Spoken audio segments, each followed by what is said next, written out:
Hay algo que los imperios no aprenden, sino hasta que ya es demasiado tarde, que la fuerza militar sin base económica no es poder, es teatro. Y el teatro, por muy grandioso que sea, siempre termina cuando se apagan las luces. Lo que está ocurriendo hoy en el Medio Oriente no es simplemente una guerra entre Estados Unidos, Israel e Irán. Es el síntoma más visible, más costoso y más peligroso de un orden mundial que está colapsando desde adentro. Y mientras los canales de noticias principales nos hablan de misiles, de blancos militares, de discursos presidenciales llenos de retórica sobre la libertad y la democracia, lo que realmente está en juego es algo mucho más profundo. La pregunta de si el sistema de dominación global que Estados Unidos construyó después de la Segunda Guerra Mundial aún puede sostenerse, o si estamos presenciando en tiempo real su derrumbe definitivo. Yo llevo décadas estudiando las contradicciones del capitalismo y les digo con toda honestidad intelectual que lo que estamos viendo hoy es una de las trampas más peligrosas en las que una potencia hegemónica en declive puede caer, la trampa de la guerra como sustituto de la política, la trampa de los bombardeos como respuesta a la pérdida de influencia económica, la trampa de la fuerza como compensación por la debilidad estructural. Pero piensen en esto, cuando un imperio tiene que gastar más de $1.000 millones al día para mantener una guerra que nadie en el mundo árabe ni en el sur global pidió, y cuando ese mismo imperio tiene una deuda nacional que supera los 35 trillones de dólares, algo fundamental ha cambiado. No estamos ante un momento de triunfo, estamos ante el principio del fin de una era.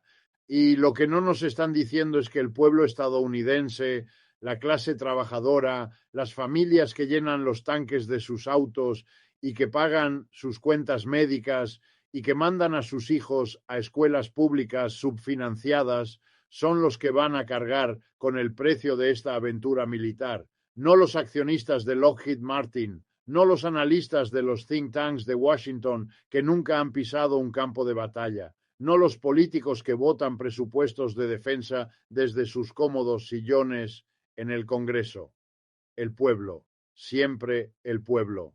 Permítanme llevarlos al principio de todo esto, porque la historia de esta guerra no comienza el 28 de febrero de 2026, cuando los aviones estadounidenses e israelíes lanzaron los primeros ataques coordinados sobre Irán. La historia comienza décadas atrás, con una decisión fundamental que Estados Unidos tomó y nunca quiso reconocer públicamente, la decisión de que el orden mundial unipolar, donde Washington dicta las reglas, donde el dólar es el idioma universal del comercio, donde las bases militares norteamericanas rodean el planeta como una cadena de control, debía mantenerse a cualquier costo humano, a cualquier costo económico, a cualquier costo moral. Desde finales de enero de 2026, Estados Unidos ejecutó el mayor despliegue militar en el Medio Oriente desde la invasión de Irak en 2003, movilizando activos aéreos, navales y de defensa de misiles en medio de tensiones crecientes con Irán. Y yo me pregunto, ¿por qué ahora? ¿Por qué con tanta prisa? ¿Por qué con tanta escala? La respuesta oficial fue el programa nuclear iraní y la represión gubernamental de las protestas internas. Pero esa es la narrativa que nos venden. La narrativa que siempre simplifica, siempre moraliza, siempre coloca a Estados Unidos en el papel del héroe. La realidad geopolítica es mucho más compleja y mucho más reveladora. Lo que no nos están diciendo es que Irán no era simplemente un estado problemático con aspiraciones nucleares. Irán era el nodo geográfico más crítico de un proyecto económico y político que amenazaba directamente la hegemonía de Washington. Lo que se estaba desarrollando no era solo una guerra sobre el balance de poder regional, era un intento de fracturar el núcleo geográfico de un orden multipolar emergente diseñado para eludir la dominancia occidental, apuntando al Estado que vincula las ambiciones de China y Rusia a través del continente euroasiático. Piensen en lo que eso significa en términos estratégicos y económicos reales. El Corredor Internacional de Transporte Norte-Sur registró tráfico récord en enero de 2026, con los primeros trenes regulares de contenedores vinculando la región de Moscú con el puerto iraní de Bandar Abbas, conectando a Rusia con los mercados indios a través del Mar Caspio.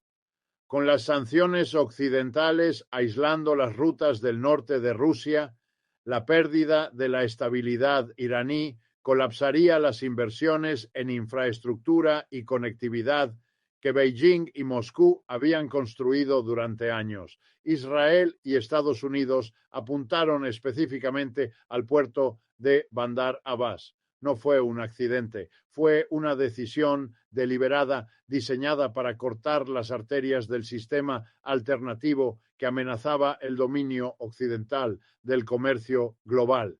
Y aquí es donde yo, como economista político, necesito que presten atención. Lo que estamos presenciando no es solo una guerra entre estados, es una guerra entre modelos económicos, entre el sistema financiero centrado en el dólar, controlado por Wall Street y el Tesoro de Washington, y un sistema alternativo emergente que intenta crear rutas comerciales, acuerdos energéticos y mecanismos de pago que no pasen por el dólar.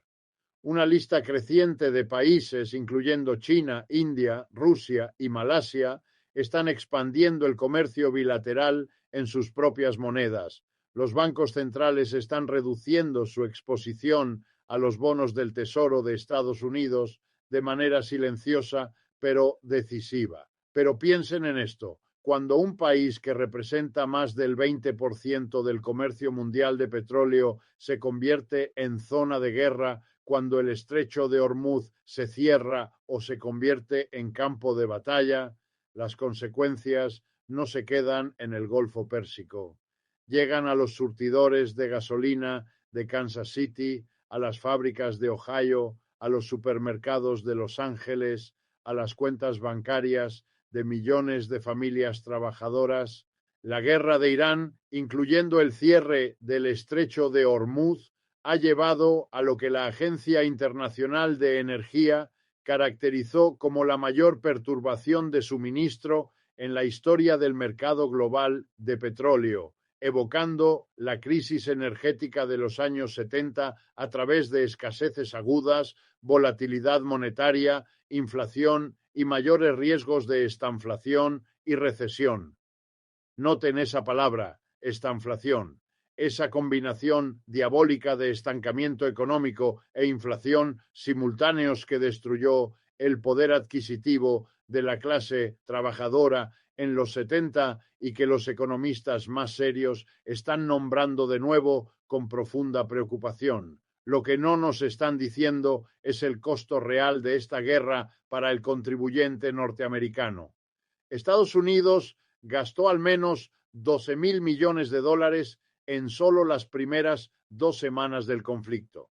12.000 millones que podrían haber cubierto un año de cuidado infantil para 900.000 niños o haber pagado los salarios anuales de 166.000 maestros, equivalente a toda la fuerza docente del estado de Florida. Pero en lugar de eso, ese dinero se convirtió en humo sobre Teherán, en misiles fabricados por contratistas de defensa que cotizan en la bolsa de Nueva York, en beneficios extraordinarios para accionistas que viven muy lejos de cualquier campo de batalla. El presupuesto de defensa de la administración Trump para 2026 ya era de $1 trillón antes de la guerra, el más grande en la historia. Y un experto de Harvard advirtió que el costo total de la guerra en Irán para los contribuyentes norteamericanos excederá el $1 trillón adicional. Y aquí tengo que pausar y nombrar lo que es. Lo que estamos presenciando es la lógica del capitalismo militar industrial llevada a su conclusión más extrema. Las guerras no son aberraciones de este sistema. Las guerras son negocios. Son, para ciertos sectores de la economía, la forma más rentable de circulación del capital. Y cuando la clase política está profundamente entrelazada con esos intereses, cuando los mismos políticos que votan los presupuestos de guerra tienen carteras de inversión llenas de acciones de empresas armamentistas, la pregunta de si se va a la guerra deja de ser moral o estratégica. Se convierte en una pregunta contable. Pero piensen en esto. Hay algo más profundo que el impacto económico inmediato. Es la pregunta de a dónde lleva todo esto. ¿Cuál es la estrategia de salida? Porque en todas las guerras que Estados Unidos ha librado en las últimas décadas, desde Vietnam hasta Irak, desde Afganistán hasta Libia, ha habido una constante notable: claridad táctica en las fases iniciales y completa confusión estratégica sobre qué viene después. Se bombardea, se destruye, se destituye y luego se descubre que el problema político no solo no se resolvió, sino que se complicó exponencialmente. Lo que no nos están diciendo es que hay una dimensión moral en todo esto que los analistas convencionales sistemáticamente ignoran. Los ataques han dejado daños enormes, miles de personas muertas en Irán, Líbano, Israel y los estados del Golfo Árabe, y millones de personas desplazadas.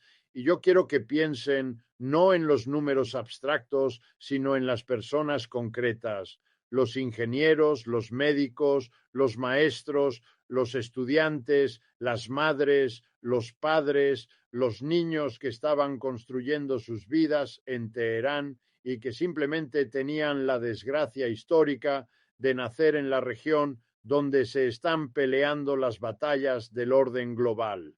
Trump alardeó en redes sociales de un ataque que destruyó el puente más alto del Medio Oriente, matando a 8 personas e hiriendo a 95. Expertos lo evaluaron como un posible crimen de guerra, y el presidente de la nación, que se presenta al mundo como defensora de los derechos humanos, lo celebró como un logro deportivo. Esto no es simplemente un problema de carácter personal. No es simplemente una cuestión de individuos, de temperamentos, de decisiones aisladas tomadas en momentos de presión. Es el síntoma de algo más profundo, mucho más profundo: la arrogancia del poder, que ya no siente la necesidad de justificarse moralmente ante nadie, que ya no cree necesario rendir cuentas, que ya no percibe límites externos ni internos a su conducta. Y aquí es donde necesito hablar sobre el patrón histórico de los imperios en declive, porque se repite con una regularidad aterradora, casi mecánica, casi predecible en su repetición. Los imperios que han dominado el orden mundial no lo abandonan graciosamente, no se retiran con dignidad, no aceptan su transición con serenidad.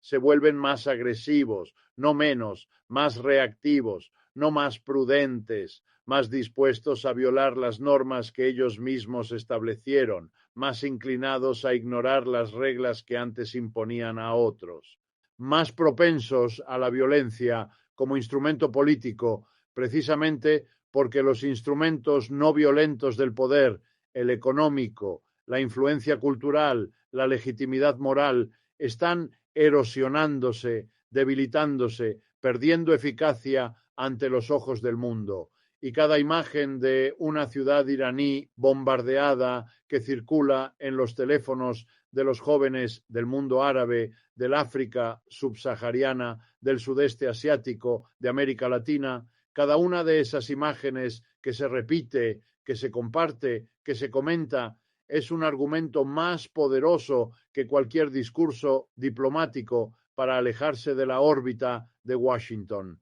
Es un argumento silencioso pero contundente, emocional pero profundamente político. La propaganda más efectiva que China podría diseñar para ganar influencia en el sur global no podría ser más potente, más convincente, más directa que las propias imágenes que esta guerra está produciendo, que esta dinámica está generando sin necesidad de mediación. No necesita palabras cuando las imágenes hablan por sí mismas, cuando la percepción se forma sin filtros, cuando la experiencia visual reemplaza cualquier narrativa oficial. Pero piensen en esto, piensen con cuidado en esto. China no necesita disparar un misil para ganar esta partida, no necesita involucrarse directamente, no necesita asumir los costos visibles de la confrontación. China necesita que Estados Unidos continúe gastando billones en guerras, necesita que ese patrón continúe sin interrupción mientras su infraestructura doméstica se deteriora, mientras sus puentes, sus carreteras, sus sistemas básicos muestran signos de abandono, mientras su deuda se expande, se acumula, crece a niveles cada vez más difíciles de sostener, mientras su credibilidad moral se erosiona en el sur global, mientras esa percepción negativa se consolida, se profundiza, se normaliza. Mientras más países del mundo en desarrollo saquen las conclusiones correctas o al menos las conclusiones que responden a sus propios intereses sobre qué tipo de socio quieren para las próximas décadas, sobre con quién quieren alinearse, sobre a quién quieren confiar su futuro económico y político. Las sanciones de Estados Unidos están produciendo efectos contrarios a los esperados, efectos que no solo son inesperados, sino que resultan contraproducentes en múltiples niveles.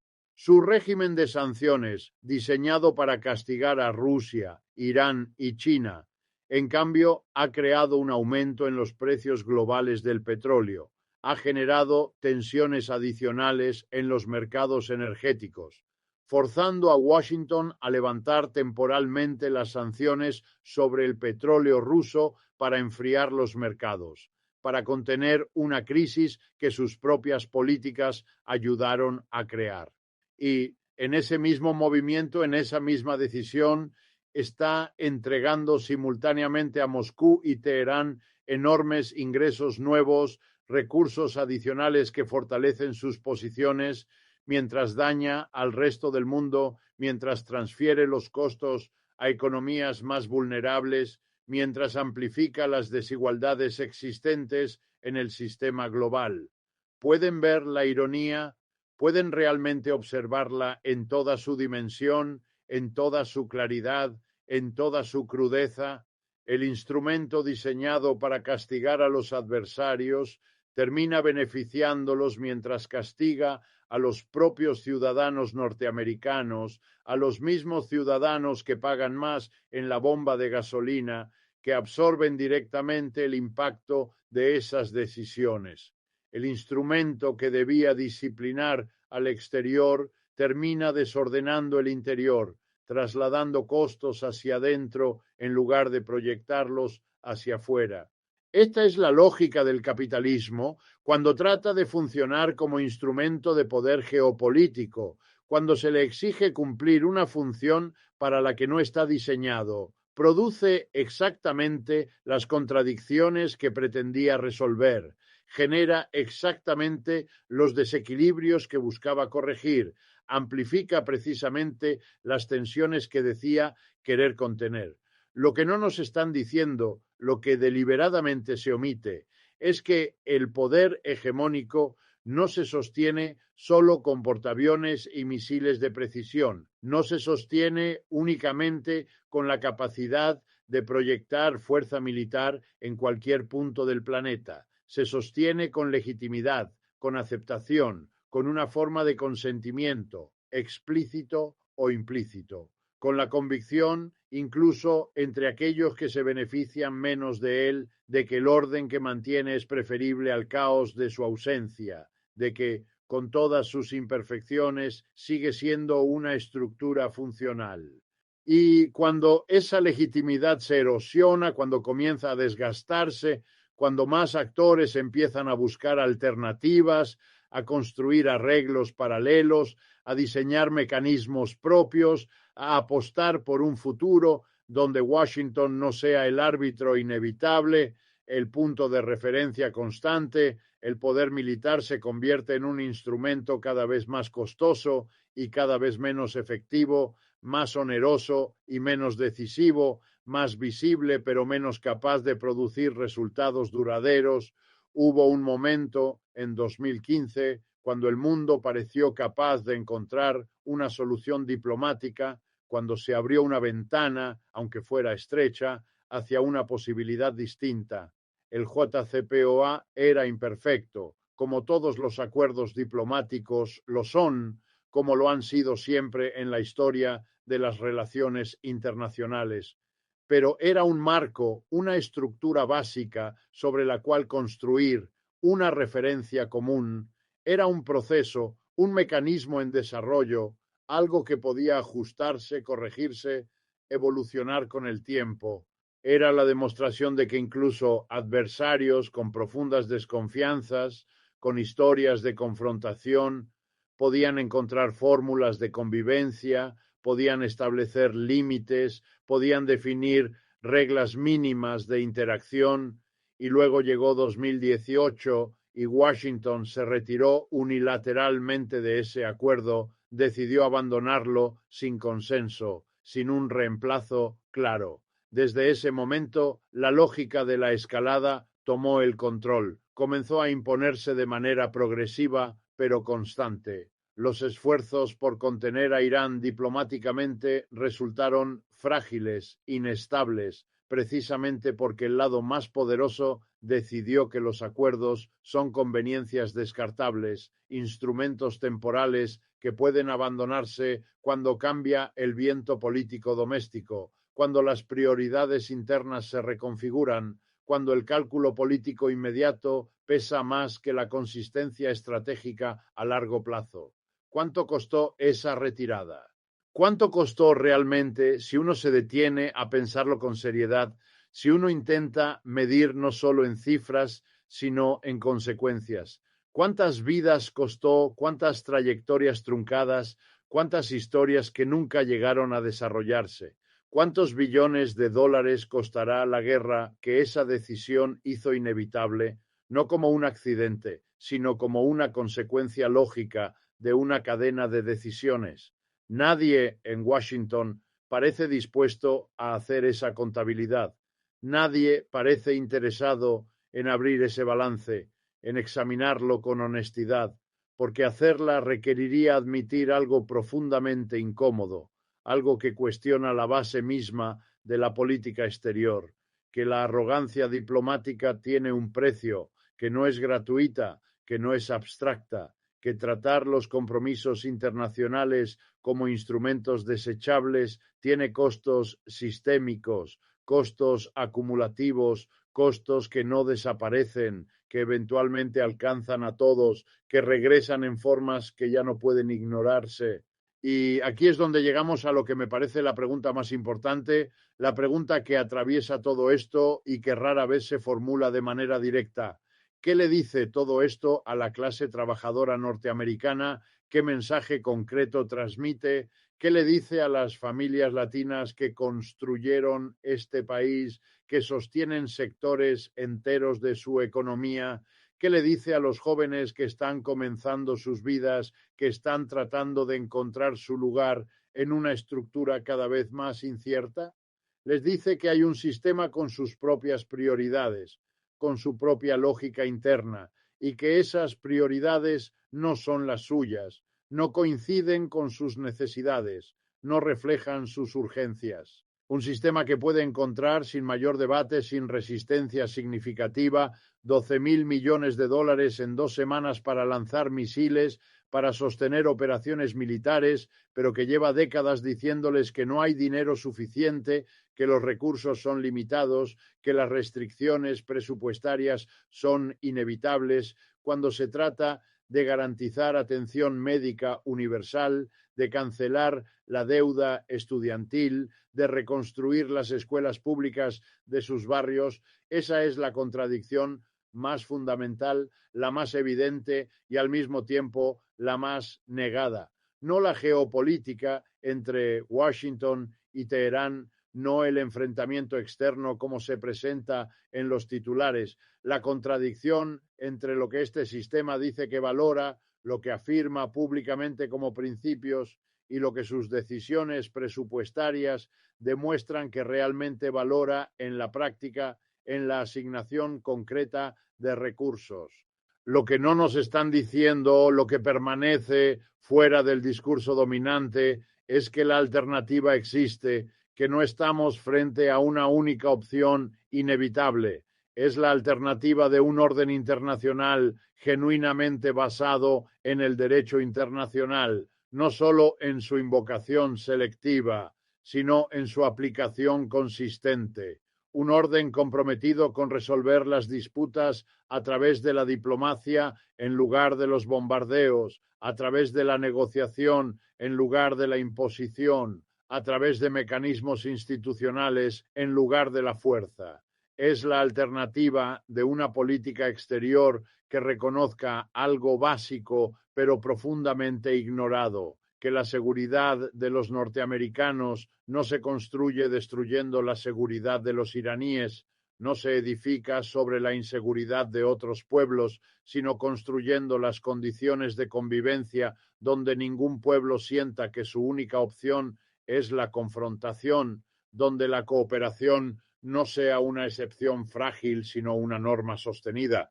Pero piensen en esto como punto final, como una reflexión que condensa todo lo anterior y que, al mismo tiempo, abre la puerta a entender lo que viene. Los imperios no colapsan de un día para otro, no se desmoronan en un instante aislado, no desaparecen sin previo aviso. Colapsan gradualmente, paso a paso, decisión tras decisión, y luego de repente, en un momento que parece súbito, pero que en realidad fue preparado durante años. La gradualidad es larga, es silenciosa, es casi imperceptible para quienes no están mirando con atención, compuesta de miles de decisiones equivocadas, de miles de oportunidades perdidas, de miles de dólares gastados donde no debían gastarse, de miles de señales ignoradas o minimizadas. Es un proceso acumulativo, una erosión constante que no siempre se reconoce como tal. Y luego llega el momento del colapso repentino, el punto de inflexión, y todo el mundo pregunta cómo no lo vieron venir, cómo fue posible que algo así ocurriera sin advertencia aparente.